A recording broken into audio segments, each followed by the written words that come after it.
Croeso, and welcome to Resilience Only Goes So Far. Resilience Only Goes So Far is a selection of poems that I've written that covers the traumas of my life. Throughout these poems you'll get a better understanding of what makes me, well, me. And by the end of this selection I hope that you understand what took me to writing in the first place and the importance that writing poetry has on me. So, with that, let's go for the first poem. This is my bio poem. My name doesn't matter. My friends call me Pip. It's short for Pipsqueak. I'm 4'10", so I'm almost always the shortest in the room. I secretly like that. People are more protective over me when I'm shorter than the kids, but I'm always waiting to feel like an adult. I was born on the first day of the school year, September 1st, a Tuesday, and that makes me a Virgo.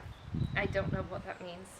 I think it means people associate virtues with me that can no longer apply, that make assumptions on my characteristics based on ancient meanings of names and constellations without considering that the path we take isn't always sketched out in stars. Until a year ago, I was a carer. I cared for a living. Now I don't. I knew at the age of 5 that's what I wanted to do. Coincidentally, that's my first school memory. Held upside down, lips blue, body limp. Not everyone knew the Heimlich in the 90s. That's when I learnt that the scariest sight to any child is seeing your teacher cry. Maybe that's why I feel the need to fix people, why I attract people more broken than me, why I can't walk away even though they are choking me too. I have 3 phobias: not being in control, not being able to escape, and choking, and really they are all the same. You see, she was my best friend, plaiting my hair, and when you're 5 you don't understand that you didn't cause this. You think that's why she can no longer come out to play, that's why she didn't have a 6th birthday party, that's why when you go to her house it isn't to play Barbies and Polly Pockets. When you're 5 you see more than you can understand, but every adult in the room assumes you know less. When you're 5 you look to the adults to explain, but they can't find the words caught in their own throats. When you're 5 you experience this, and you learn that a single child is changed that day, her class is 2. That's a class of 30 who are now a class of 29, whose first school memories will always be that day. My name doesn't matter. My friends call me Pip. And I know 3 things. I know that we never get out of life alive, and there's no guarantee we get out in one piece.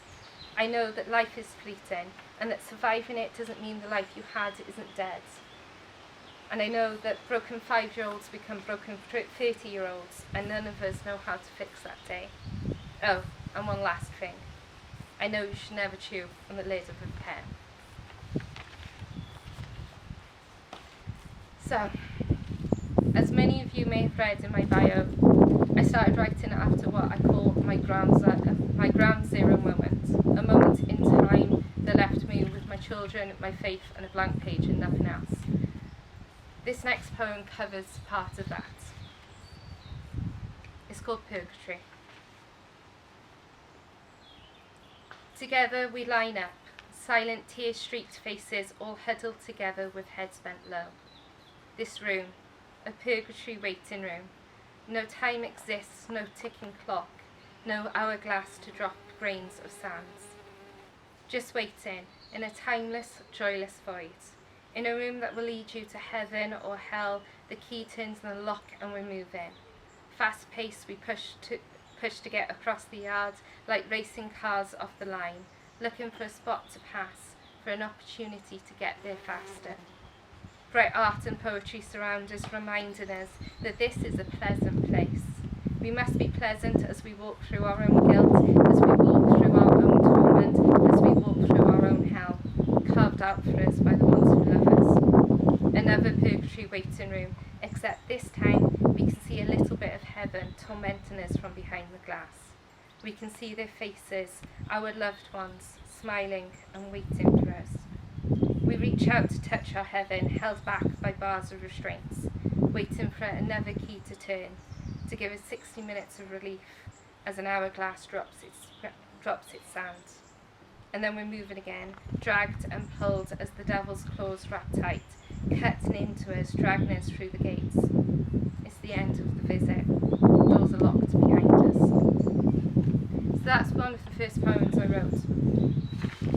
And after my ground zero moment, I found the only way I could deal with what I was feeling was by getting it out onto the page.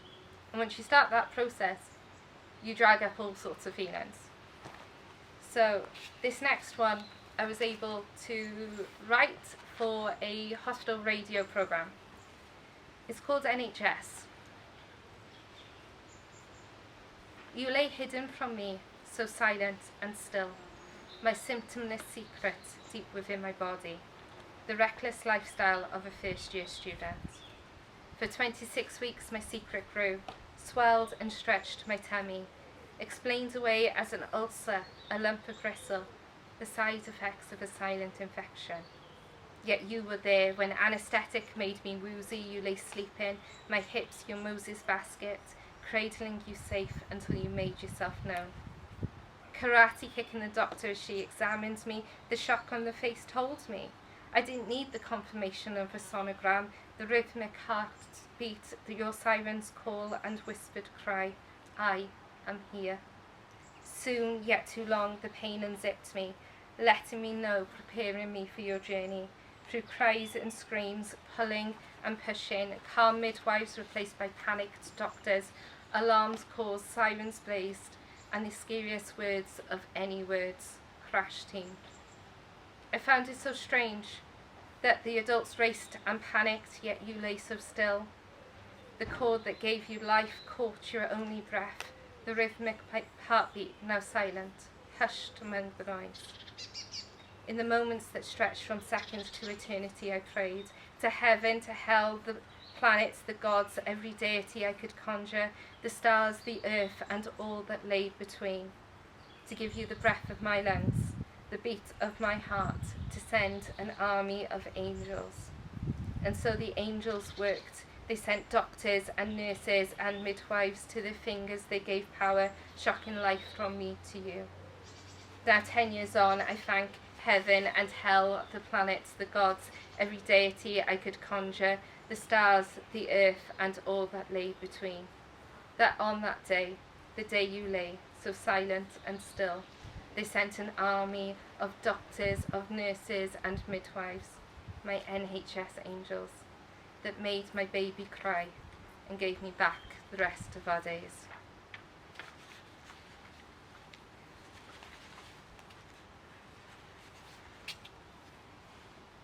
This next one is a fairly newer one, so a fairly more emotional one for me. I talk about my family's experiences a lot through poetry, and again this is something that allows me to be calm when there's a storm, even though what I'm feeling inside is not calm. Today you are an octopus, full of cables and wires and a little mask full of oxygen that lets you swim undersea. I googled facts about octopuses, wanting to know more about your new form, and this is what I learned. A group of octopuses aren't called octopi, and tentacles aren't tentacles, they're arms, and an octopus has 3 hearts. 2 to pump blood through the gills and 1 pumps through the body. But you only have 1 heart. That's caused all your octopus tubes and the little oxygen mask that's not really used for swimming. It's what's reduced you to letters of a medical name, a yellow information sheet above your bed, a place where people can learn facts and truths about you from a single chart. It tells them about your heart, a heart that will pound nervously at results day and stop when you know you're in trouble, a heart that will fall in love with stories and will break at sad adverts, because you have our hearts, and that's what we do. It's a heart that should carry you from nursery graduation to your grandchildren's graduations and will hold the names of the many people you will meet in between. But for now it just holds 2 names, Mummy and Daddy, and their hearts are breaking, all because of your one broken heart. Because it's working too hard, too eager to race ahead through life, drumming out a beat that's closer to a hummingbird's than an octopus's, a heart that's wearing itself out, making itself thin, a heart so old now for such a new body. So today your arms and tentacles make you an octopus, and an octopus only has 3 hearts, but you only have this one.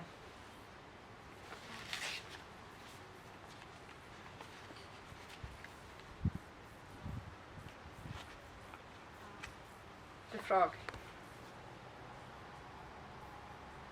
Today you found a frog, and you practiced jumping as far as you could, and I let you. We followed the frog around the park, remembering the toad we rescued on sports day, how we jumped around the parents until I got caught in a picnic box, how we set him free where he would be safe, how you came second in the sack race but first in the running. Today you showed me how fast you could run, how you could skip and how far you could jump. You taught me how to play hopscotch even though I played it when I was your age, and we argued about the rules. And today I let you, because today was a good day. Today your only crutch was the stick you found. That wasn't a stick, it was a sword, and you weren't you, you were a pirate, and you battled in lands far from the schoolyard or doctor's waiting room. With 1 arm and 2 legs you made friends walk the plank, protected me from crocodiles, and we jumped from step to step. Because today was a good day. Tomorrow you will flinch when you stay still, and I will carry you from room to room, and we will count things you cannot do, like dirty pennies found on the floor of our car. No more sports day, no more red rosettes, no more jumping like frogs or fighting like pirates, no being a fireman even that's all you've ever wanted to be. Tomorrow we will remember that your hip is moth-eaten, strong as the sand that falls on pirate beaches. And you will remind me how you are more than what you've lost, how you love Lego and piano, how fish can't jump but will always swim, and how you love the colour gold. And you can't wait for your top teeth to come through so that you can learn to play the trumpet. Today, words like necrosis and fragmentation can stay hidden in medical textbooks. Today, your cheeks are rosy from the sun, not from your pain. Today, your only wheels are the 2 on your bike. And we are frogs, and we are pirates. And today, you are 7, and I let you.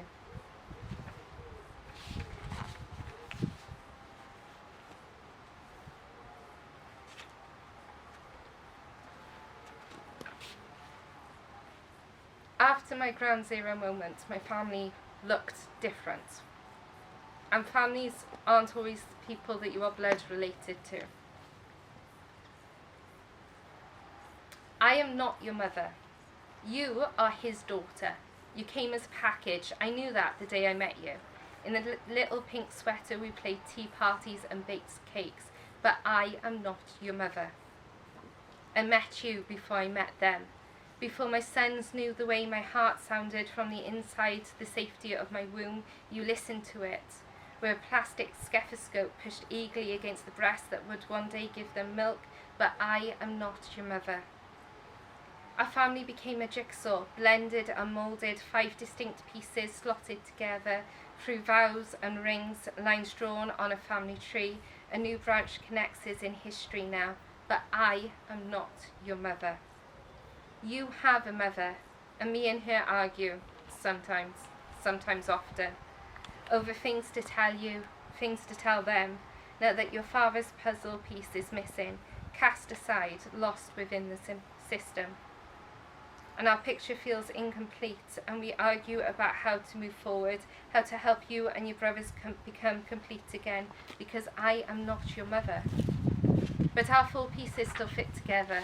Our shared history has built a smaller, different picture, but still a happy one. So whatever happens next, however the puzzle changes, whether pieces are added or removed, remember, I am not your mother. And none of that matters, because I will always choose you as my daughter.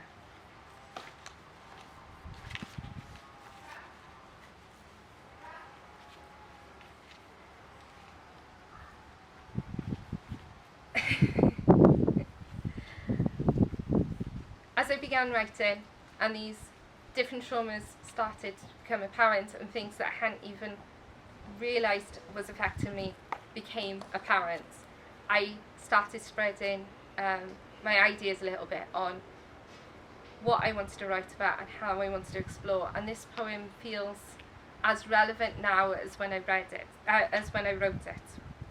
It's called Tea and Coffee. He was born to a Pakistani doctor. I was born to an English bookkeeper. But he was the one who wanted to be an accountant, while I was the one who wanted to be a nurse. Our friendship cemented over what made us equals, while everything else was debated over tea and coffee. We've been friends for years, not that kind of friends, this isn't a love poem. We were childhood friends, the type that grew up in each other's back gardens, lying on the grass, watching the clouds and the world change around us. What I remember about that day is sitting with him, our arms touching, his skin rich against my paleness. Together we sat, watching the towers fall to the ground like sandcastles washed away by the oceans designed to separate us. I remember how he turned to me, a single salty tear escaping from his cheek. They don't speak for me. And so we sat together again and we watched hate roll out again, older this time, broader shoulders slumped as we watched the bus peeled back like the lids of the chickpea cans that sat in both our parents' pantries, although consumed with different herbs and spices. And he sat with me as news articles talked of clinic bombings, claims of protecting innocent life, of violence towards those who looked and sound differently, who lived differently, who loved differently, of marriage rights and gay rights and those of unwed mothers, of picket line streets using scriptures as weapons. They don't speak for me. And each time we prayed, and he prayed to Allah and I prayed to Jesus, both our prayers were the same. Our prayers spoke of confusion and anger, of hurt and pain, of families torn apart in the name of the religion that they'd never learned, a belief system that did not speak for us, either of us. But for now, I'm going to have a drink with a friend. I drink coffee, he drinks tea. Both are the same, but both start with the boiling of a kettle.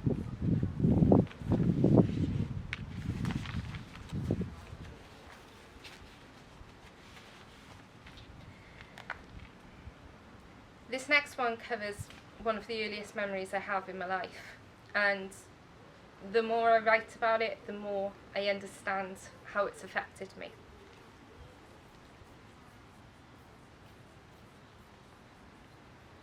It started with a story, the words of which I'll never understand. A child braiding her best friend's hair, over, under, over, under. Quiet class, listen. The four of them sat, only 5, with plans for tea, fish fingers and smiley faces, and a pen lid discarded. It started with that pen lid, child's trash left on the floor. Her teeth chewed at the plastic chewed at her throat. For the woman she called Mum, school secretary on the line. Not a fever or grazed knee this time. It started with the blur of that call. For others, it started with sirens, paramedics racing through the yard. Not mine, not mine. Please God, somebody else's child. And so her story paused, as loss filled the classroom air. And she became the headline, a policy, a reminder, the cautionary tale parents told about how her story started with the pen lid discarded. For us, that's where our story ends, the day our best friend lost the ability to braid my hair. No more fish fingers or smiley faces. So this is called Twitter. So the one thing Twitter is great at is providing entertainment during world pandemics. Honestly now, soon as any announcement is made, every armchair comedian emerges with joy and wisdom designed to lift your spirits. And a new game was created. Name 3 things you're missing. Now, there are rules. They have to be trivial, no missing your nan or your Auntie Joan up the road, that's too sentimental. They have to be nonsense, as most of Twitter is, and they have to mean absolutely nothing. And once you name those things, you have to give the reason. Got it? Good. I'll start. Shoes, coffee shops, driving. I miss shoes, ruby shoes to be exact. I miss the need to put them on my feet, to match them with the perfect bag, for the perfect outfit, for the perfect occasion. I miss the aching in my soles and carrying them for most of the night. I miss wearing those shoes to coffee shops, the sound of the milk frother, the smell of the beans. I miss the random names being called out over the noise. I miss scanning the room quickly, trying to outshuffle others for the seat, hovering around tables with an empty cup, the unspoken competition to get there before anyone else. I miss the inane chatter and eavesdropping on others, and I miss waiting there for whatever reason I needed to be there. I miss leaving with my coffee in my favourite travel mug so I could finish it in the car, and I miss driving, knowing you had a purpose, a place I needed to be, rushing to get there on time. I miss the commute across the Severn, admiring the golden morning sky. I miss the small talk I would make when I finally got there. I miss the frantic school run, book bags and gym kits and instruments thrown messily into the boot. I miss complaining about the traffic in front of me, too many people on the roads, pedestrians and cyclists slowing me down before getting stuck behind a tractor. Actually, that last one's a lie. Nobody misses traffic. See, this game with all its trivial answers, from EastEnders to flat whites to pretending you're a natural blonde, or shoes, coffee shops and driving, all had deeper meanings. All said more than the 280 characters could ever provide. The ability to leave, to see family and friends, the ability to have a purpose. But I wonder what we will miss when this season ends, as all seasons do. I wonder if at school gates parents will talk of how they missed the time, the slower pace, how they missed getting to know their kids again. I wonder if we will be so quick to opt for the long commute, the overtime hours, the decision to be there over here. I wonder if instead of the occasional coffee with friends scheduled hastily between meetings and carpools, rushed to finish before the next appointment, if we spend more time with them, make more space for them, so that we never need to take our coffees in travel mugs again. So maybe I don't really miss travel mugs, and maybe I can live without these trivial things, and I will definitely never miss the traffic. Maybe my life is better without every second scheduled and planned. Maybe I'll miss the new community more than the strangers in the older one. But oh, how I miss the need for ruby shoes.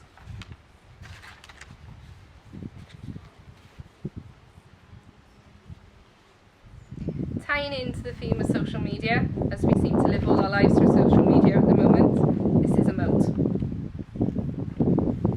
Some days I wonder if I'm wearing a mask, a fancy dress costume that people look right through. Maybe I should have an emoji printed on a card, a small digital hieroglyph I can give out to strangers. I could hand them out in random situations, middle of Asda, choosing what chocolate to cheat on my diet with, devil emoji. Sat in a job interview, hands clammy, heart hammering against my chest, sideward smile emoji. Maybe what I'm feeling now can be summed up in cyber emotions. Broken heart emoji, single tear falling emoji, sad smiley emoji. Or maybe I wouldn't want to give those cards out. Maybe I wouldn't want the world to know my emotional status. Maybe I would use all the other emojis in my deck to paint a picture of the perfect life in which I am absent. Mirroring the life of those around me, a piece of graphic art reserved for social media, a masterpiece that can be hung in the Tate next to the receipt of only white things. Students can compare and contrast the two pieces, comment on the use of colour in my life, choosing to omit the darker colours from the canvas. Was it deliberate? Was the artist tired of sharing her colours for the world to see? Maybe this canvas was more personal to the artist. Smiley face emoji. And that brings us to the end. I've only got one last poem to read. Again, it's to do with what is going on in the world around us, because we can't escape what we are seeing in the news at the moment.